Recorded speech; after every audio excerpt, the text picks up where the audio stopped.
যে সরকারটা চলে গেল, এত বড় একটা রাজনৈতিক দল, আমি সবসময় বলি এখান থেকে আমাদের শেখার আছে যে আল্লাহর এই জমিনে অহংকারের সাথে হাঁটার কোনো সুযোগ নাই।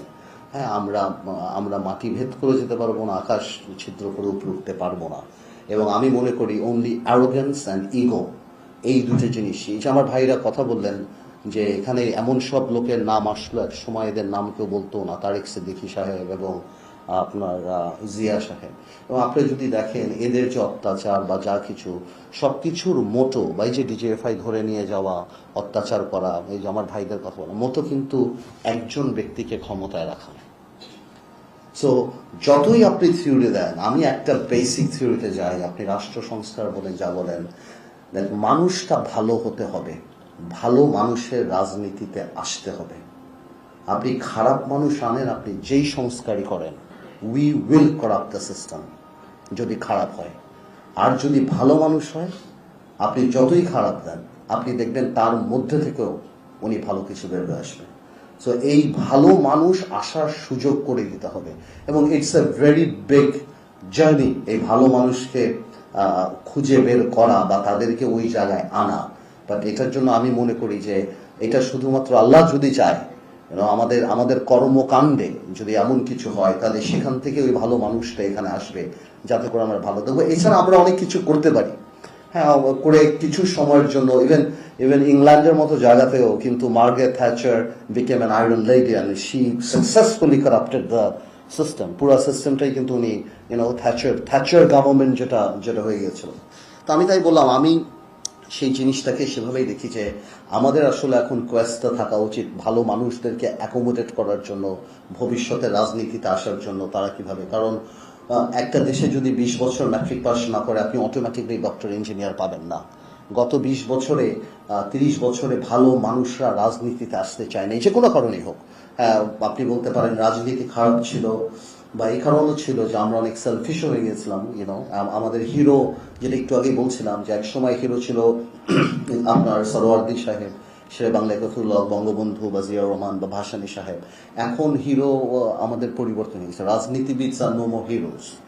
যেই কারণে রাজনীতি করতে চাইলেও কেউ হয়তো আবুল হোসেন হইতে চেয়েছে, কেউ হয়তো দরবেশ হতে চেয়েছে, বাট রাজনীতি দেশের জন্য করবে ওই চিন্তা থেকে মানুষ অনেক দূরে সরে গেছে। এই কারণে রাজনীতিবিদ আসে নাই। আর রাজনীতিবিদ যেহেতু আসে নাই, সেহেতু আপনি if you have a bad cook, you'll have bad food. Simple. আপনার যদি খারাপ বাবুর্চি থাকে, আপনি পৃথিবীর সবচেয়ে ভালো উপকরণ নিয়ে এসেও আপনি ভালো রান্না পাবেন না। সিম্পল। সো আমাদের এই জিনিসটা মাথায় রাখতে হবে। এবং সামাজিক অবক্ষয় যখন হয়, তখন সব জায়গাতে হয়। আমি অনেক দেখলাম যে আমি একটু পজিটিভ চিন্তা করি। আমি শিওর দুঃখ থেকেই জিল্লুর ভাই বা আমার অন্যান্য ভাইরা বলেছেন সাংবাদিকতা নিয়ে, তা যাই বলেন, এই স্বৈরাচারী সরকারের বিরুদ্ধে গত 15 বছরে যা জানতে পেরেছি, সংবাদ মাধ্যমের মাধ্যমেই জানতে পেরেছি, অন্যভাবে কিন্তু পারিনি। এই কাটসাট করে যেভাবেই হোক, ভয় ভীতি দালালি যাই হোক, কিন্তু 12টা পর্যন্ত সংবাদ দিয়ে তারপর হয়তো দালালি করেছে, কিন্তু পেয়েছি, আমরা পেয়েছি। হয়তো এখন জিল্লুর ভাই বলেন বা অন্যরা বলেন, আমরা যদি ওই স্ট্যান্ডার্ড ক্রিয়েট করতে যাই, of course not everyone is same. যেই কারণে জিল্লুর ভাই বা রোমিও ভাই সবাই তো আর একরকম হয় না, বাট আই এম শিওর আরো ভালো হওয়া যায়। বাট এগেইন কারেক্টলি সেইড, এক একটা বড় বড় কোম্পানির এক একটা প্রজেক্ট হলো এইসব টেলিভিশন কোম্পানি বা পত্রিকা কোম্পানি, যেটা তারা নিজেদের ঘুষের রেট কমানোর জন্য অনেকে বানিয়েছে, অনেকে ব্ল্যাকমেল করানোর জন্য অনেকে বানিয়েছে, অনেকে গ্যাস লাইন কেটে দিবে, ভিএটি কেটে দিবে, এটা বাড়িয়ে দিবে, এআইটি বাড়িয়ে দিবে, তাদেরও অনেক কিছু আছে। At the end of the day businessman will think about মানি।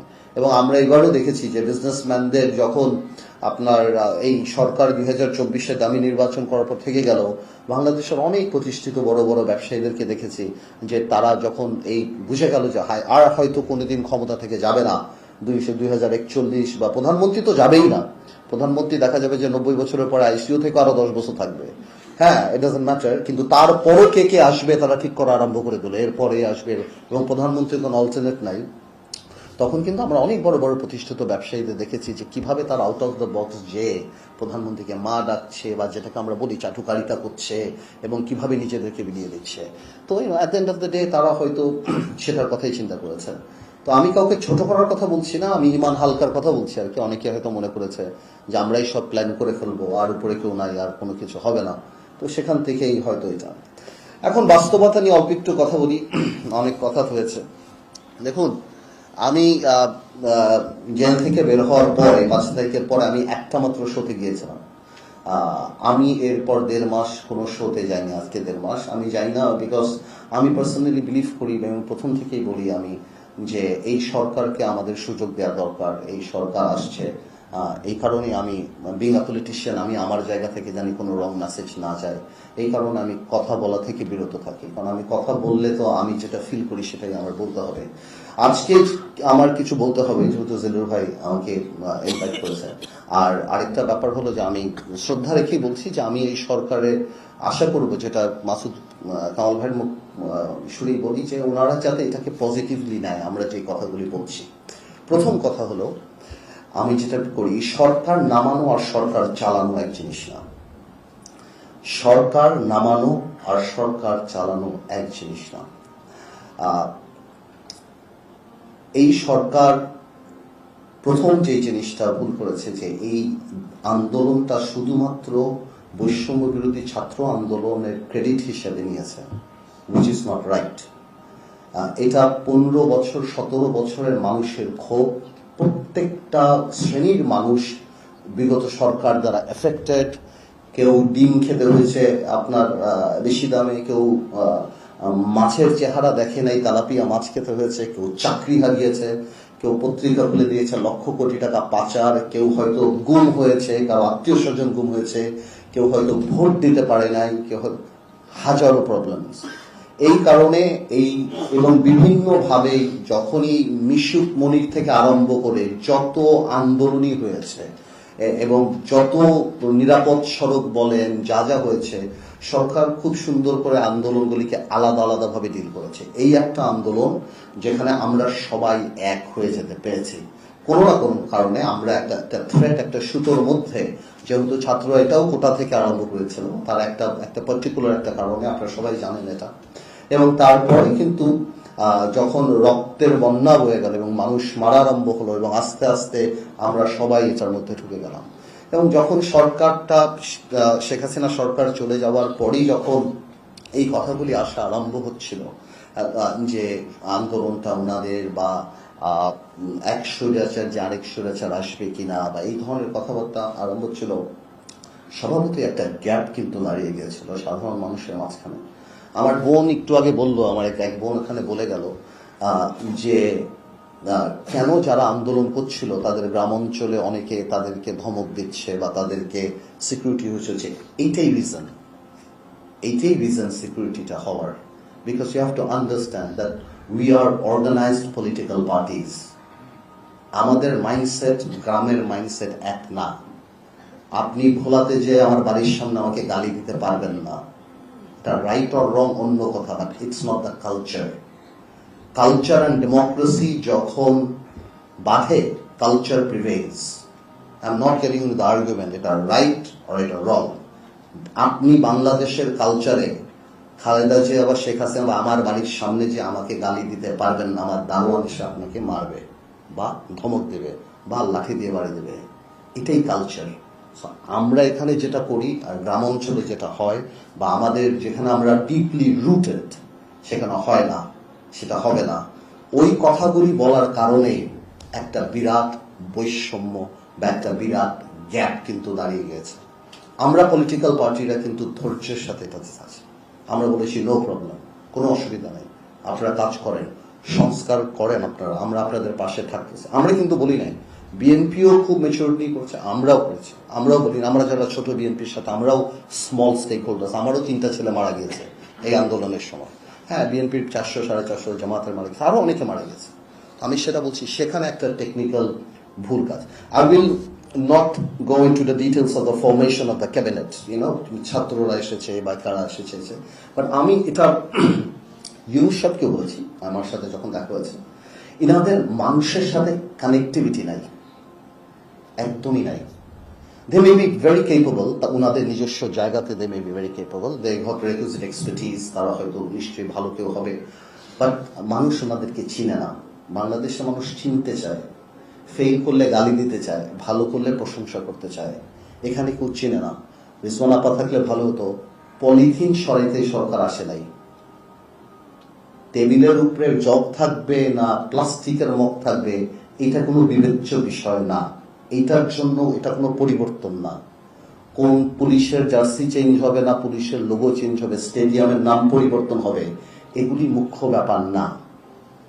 মুখ্য ব্যাপার যেটা, সেই সংস্কারের এখন পর্যন্ত আমরা রোড ম্যাপ পাইনি, আমরা জানি না, আরম্ভ করছেন, তার উপরে ডিপেন্ড করবে কবে যাবে। তবে আমি মনে করি এমন মানুষ সরকারে থাকা উচিত যাদের সাথে মানুষের কানেক্টিভিটি আছে। Either that could be politician, সমাজে গ্রহণযোগ্য, অর সামাজিক জায়গা থেকেও যদি আসে, যাদের সমাজে অবস্থান আছে, মানুষ যাদেরকে চিনে। বিকজ সিইও টাইপ ভালো, অফকোর্স সিইও টাইপ যারা থাকেন, আমি কাউকে ছোট করছি না, তবে ব্যুরোক্রেটিক বা সিইও যারা থাকেন, ওনাদের সাথে সাধারণ মানুষের ওনাদের যে সিদ্ধান্ত নেওয়ার প্রক্রিয়া, সেটাতে একটা হার্শনেস থাকে। সেই হার্শনেসকে মিটিগেট, কমিয়ে আনার জন্যই পলিটিশিয়ানের দরকার হয়। পলিটিশিয়ান সে হার্শনেসটাকে আজকে গার্মেন্টস গন্ডগোল, একটা শ্রমিক নেতা নাই যে তাদের সাথে যে কথা ফেল করুক, নো প্রবলেম, ফেল করুক। আমরা যখন জেলখানায় ছিলাম তখন জেলের রায়টের মতো হচ্ছিল। শেখ হাসিনা ক্ষমতা থেকে যাওয়ার পরে জেলার এসে আমাকে অ্যানি চৌধুরী আর আমিনুলকে নিয়ে গেছে, পার্থ ভাই আপনারা থামান, আপনারা নিচে যান, আপনারা কথা বলেন, আপনারা আমরা পাচ্ছি না, আমাদের কাছে বন্দুক লাঠি সবই আছে, আমরা পাচ্ছি না। তো আমরা তো not necessarily that we will be able to handle the problem, but মানুষ চায় ফেল করলে আমরা ফেল করি। তো আমার মনে হয় এখনো আমরা চাই এই সরকারটা ভালো করুক। আমি ওরকম বলবো না যে এই সরকার যত সময় লাগে তত সময় থাকুক না, সেটা কোনো কথা হতে পারে না। এবং সরকারের আমাদেরকে বিশ্বাস করতে হবে, কারণ আপনি এমন কোন আইন বানাতে পারবেন না যে আইন আমরা পরিবর্তন করতে পারবো না। সো আমাদেরকে কিন্তু আপনাকে বিশ্বাস, পলিটিশিয়ান, আমি আমার কথা বলছি না, আমাদেরকে কিন্তু আপনারা বিশ্বাস করতেই হবে। আমরা যারা রাজনীতি করি বা দেশে যদি ডেমোক্রেসি ফেরত আসে, আমরা যদি পার্লামেন্টে যাই, বিএনপি যদি কালকে ক্ষমতা যায়, আপনার সবাইকে গুড বুকে নিয়েই কিন্তু কাজ করতে হবে যদি আপনি সাস্টেইনেবল জিনিস চান। আর আপনারা যদি মনে করেন যে 100,000-এর পর আরেকশো, আসলেই যদি এই বিলিভ করেন, তা আপনারা দল গঠন করেন, আপনারা আসেন, আপনারা রাজনীতি করেন, আপনারা দেখেন রাজনীতি কেমন, তাহলে বোঝা যাবে। আপনারাও যেমন এক ভোট আছে, বাংলাদেশের মানুষেরও এক ভোট আছে। আপনারা দল করেন, আপনারা ভালোভাবে করেন, সংগঠন করেন, তারপর আপনারা বুঝবেন যে রাজনীতি কি। আর একটা একটা একটা অ্যাক্টিভিজম মানে হঠাৎ করে একটা ঘটনা ঘটানো বা এটা সেটা কি। বাট এই ধরনের কথাবার্তা যখন আসে, আমাদের পলিটিশিয়ানদের জন্য এই জিনিসটা একটু কষ্টকর হয়ে যায়, আমাদের কষ্ট লাগে, আমাদেরও অনেক স্যাক্রিফাইস আছে। হ্যাঁ, আপনারা মেচুর কাজ করেছেন, আপনারা ভালো করছেন, আপনারা সংবিধান পরিবর্তন করবেন, আপনারা সবই করবেন, বাট আমরা সবাই, যে আমার এক বোন বলল যে বাংলাদেশের সবাই চায় এইটার সাথে জড়িত থাকতে, এটার সাথে আলাপ করতে, অ্যাকাউন্টেবিলিটি থাকতে। তো আমি মনে করি আমাদের সবারই উচিত যে যেই দুঃস্বপ্ন থেকে আমরা বের হয়ে আসছি, যেই রেজিম, যেটা আমরা তো কোনোভাবেও চাই না যে এটা রেপিটিশন হোক, আর আমরা কোনোভাবেও চাই না যে এই সরকার ফেল করুক। So we are here to help this government, provided that the government feels that help is required. এটা আমাদের জন্য অনেক ইম্পর্টেন্ট।